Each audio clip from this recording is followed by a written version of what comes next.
In the 3rd year of the reign of Jehoiakim, king of Judah, Nebuchadnezzar, king of Babylon, came to Jerusalem and besieged it. And the Lord delivered Jehoiakim, king of Judah, into his hand, along with some of the articles from the temple of God. These he carried off to the temple of his God in Babylonia, and put in the treasure house of his God.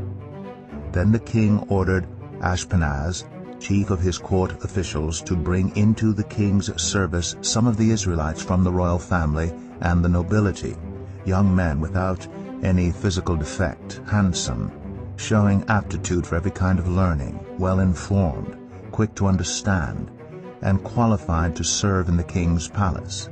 He was to teach them the language and literature of the Babylonians. The king assigned them a daily amount of food and wine from the king's table. They were to be trained for 3 years, and after that they were to enter the king's service. Among those who were chosen were some from Judah: Daniel, Hananiah, Mishael, and Azariah.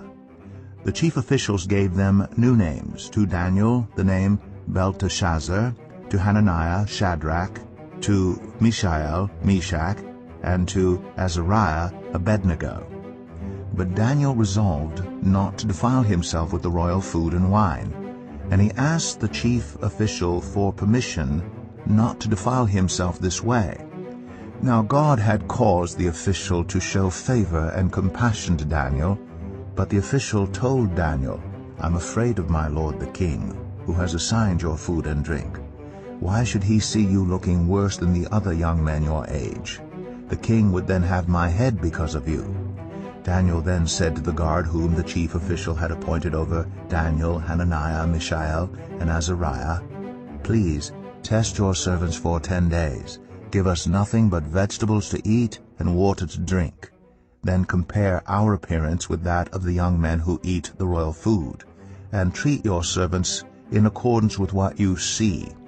So he agreed to this and tested them for 10 days. At the end of the 10 days, they looked healthier and better nourished than any of the young men who ate the royal food. So the guard took away their choice food and the wine they were to drink, and gave them vegetables instead. To these 4 young men God gave knowledge and understanding of all kinds of literature and learning, and Daniel could understand visions and dreams of all kinds. At the end of the time set by the king to bring them into his service, the chief official presented them to Nebuchadnezzar. The king talked with them, and he found none equal to Daniel, Hananiah, Mishael, and Azariah. So they entered the king's service. In every matter of wisdom and understanding about which the king questioned them, he found them 10 times better than all the magicians and enchanters in his whole kingdom. And Daniel remained there until the 1st year of King Cyrus.